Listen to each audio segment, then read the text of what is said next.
I had a lot to talk about in this video, and I hate when your last drive of the day either doesn't go well or in this case, you drive the horse poorly. And it kind of ruins everything. It's tough for me to just turn that page over, even though it was an overnight.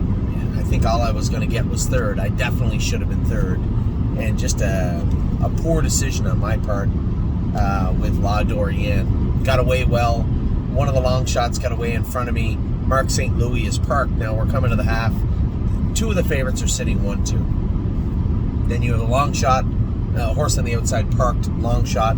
Erin's coming. I can see it's Erin coming in the TV, but last week when I moved La Dorienne, she kind of hung in the straightaway, and I knew that I was going to probably have to move down the backstretch. Now, I really thought, I know that Mark St. Louis' horse isn't a great horse, but I thought he would go a little further, which would put him and Chris Lems kind of together with Erin moving 3 wide. And to me, I thought if those two horses raced as programmed up front, the best I could be was third. Don't cost yourself fourth. I said, well, when Erin moves 3 wide, why don't I just follow him 3 wide, and then I really only got to beat him. I'm supposed to beat Chris Lems. Just overthought, overthinking, too much thinking, not enough driving. All I do is stay where I was, and I guess to be fair, I couldn't envision Mark St. Louis' horse plummeting right as we started into the backstretch. Getting into the last turn, yes, of course, no problem. But where he did, I was a little surprised. Of course, he walks. Erin's 3 wide. Now I watched the hole that I was in just drive away from me, and it wasn't a sporty feeling. But I still thought maybe I could run down Chris, and then halfway around the last turn, I said, no, the best I can be is fourth. Best I can be is fourth with a third place finisher. So, not a great piece of driving, to be honest. The first one of the night was. She got away well, she sat well, she raced well. Everything went her way. You weren't going to beat that horse on the front end, and she finished second. Now, to be fair, La Dorienne, we'll just put her in the condition claimer. We'll take her out of that series. I'm not racing her in that series any longer. The other division went in 56. That one went in 57. Too deep in the pool to be playing. So, even if you drive her bad in the condition claimer, she fits. I believe with 2 wins as a filly, she might actually fit in the maiden if we price her. And if that's the case, you can drive her as bad as you want. She's still probably going to win. So, put her in the right class. That'll help. Less thinking will help. Regardless, I won't drive her next week. Somebody else will. I've gone away to Harrisburg, and just put her in the better class. She's 4 to 5. You're not going to be in that position anyway. You're going to quarter pole you're going to be on the move at the quarter pole, clear to the front, and that's that. So La Dorienne raced good considering a bad drive, and Love and Affection raced really well. I was happy to see her closing hard. She had a lot more pop and a lot more life tonight than she's had. She was good last week, but again, not like tonight. She had a lot more life on the end of her race today than she did in past races that I drove her anyway. That was a good mile, 56 and a piece, and she was closing into it. So happy to see her do that. Now, I guess we'll work backwards. The qualifiers and schoolers. I schooled Pelican Al in 2.5. He was good. Happy with what I saw from him.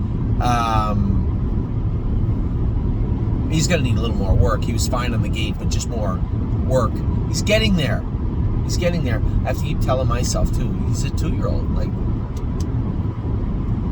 He got off the gate good. He followed well. He did his work well. Now we just need to see more of it. And then I also schooled I'm Ready To. I finally got his name right. I'm Ready To, and he schooled really well. 2.5 with him also last half, and 1 and a piece. Again, by yourself, because there's not a lot of schoolers on qualifying days. Pelican Al had 3 horses in with him, whereas I'm Ready To had none. He was all by himself. So a really good mile, all things considered, from him. A decent mile from Pelican Al. I was happy with both of them. And then Patrick the Piranha, for those of you who really maybe didn't know what was going on, Patrick was entered in to go, then they realized it was 46 days. The race office had made an error, took his entry in error, and to qualify, so we brought him over to Northfield today.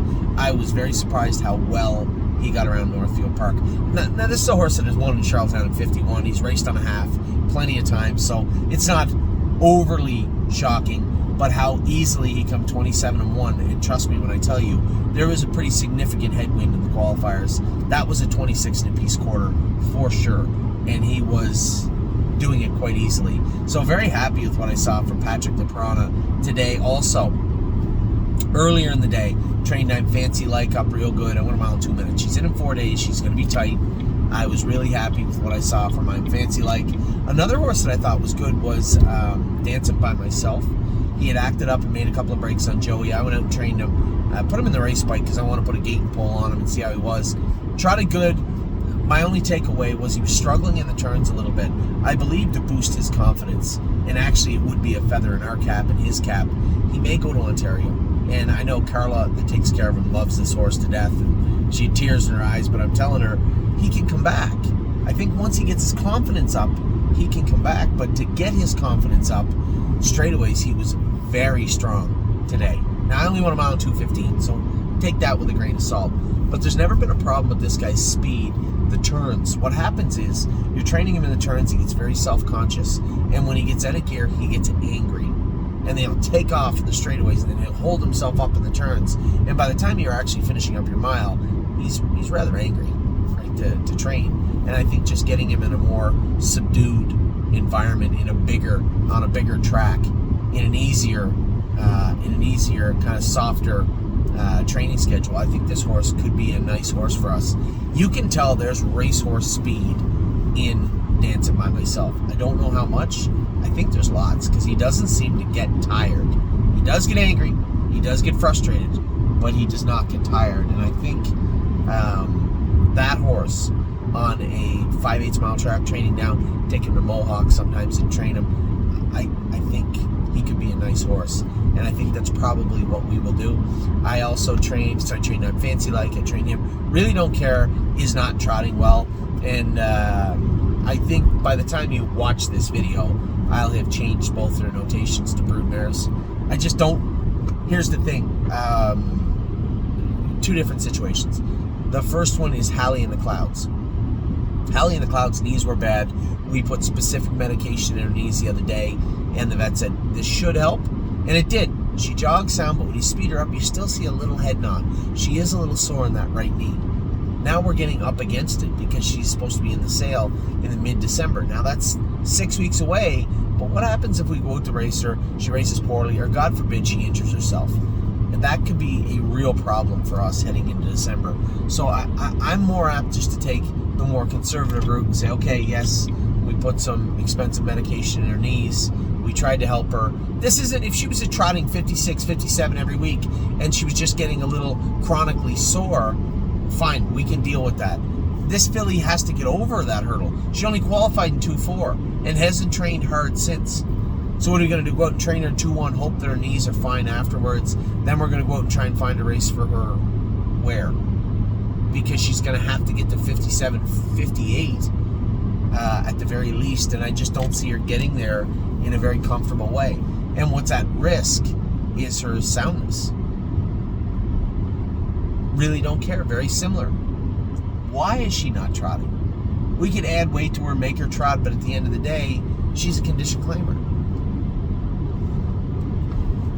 She's worth more. They're both worth more as broodmares. Of that, I'm absolutely certain. Why is that? So, what is this? Oh, it's light. So when it comes to those two fillies, I went to train Really Don't Care today. She was not trotting well at all. Hallie in the Clouds was yesterday, was not trotting well at all. I wanted to see how she looked today. She looked okay, but I think that there is a risk. I'm telling you right now, there is a risk with her, with both of them, and I just think the smart play is the conservative play. We know which direction we're leaning with them. I don't think they're worth any less if they don't race between now and December at all, and I think that it makes all the sense in the world just to do the smart thing and hold out for that sale. So that's probably what we will do. I will sleep on it tonight. Jason and I have a little bit to talk about tomorrow in regards to those two horses specifically. But it always helps to take all the information in, especially it helps me take it all in, talk about it with you, and then make a wholly informed decision. So that's where I'm at right now. I'm in that part of the process where I'm just going to sleep on it, but it makes all the sense in the world. You know, we have two very, very well-bred fillies that should bring decent money. Halley in the Clouds looks like a tank. She looks very, very nice. The other filly looks great. I just think it makes all the sense in the world to do the right thing and pivot towards the broodmare side of both these fillies. I went with a number of babies also. I'm trying to think of. I thought I trained one more horse. I'm Fancy Like trained great. Dancing by Myself trained great. And then the other two fillies were so. Anyway, tomorrow is a big day for us at the Meadows. Ready for landing races, pickpocket races, Tenacious Hanover races. Those 3 horse race later in the program. 7, where are we at here? Race 7, 9, and 10 tomorrow. Friday, we have 5 in at Dayton. I'm excited about that. These horses are all coming in good. That's who we trained today. We trained Drebin and 3 Point Blue Chip today, and they both trained very, very well. Jason and I, just slow miles with both of them. Trained the other guy yesterday, and he trained very good too, Pickpocket. So all the horses are trained up good. They look healthy, they look sound, they look sharp. They are feeling good coming into this week's races, and that is very, very important. So with that, I'm going to let you go. I hope you guys are having a wonderful day. It was a beautiful day. Just one of those days, multiple times throughout the day, you just have to stop and say, there's not too many of these left in the rest of the calendar year, and just a really, really nice day. And I hope, you know what, I hope it's as nice tomorrow. I think there's some rain on the way, and if I'm lucky, maybe we can miss a little bit of it. So I'll talk to you soon. Take care. Have a wonderful Thursday. Wednesday is now in the books. Take care.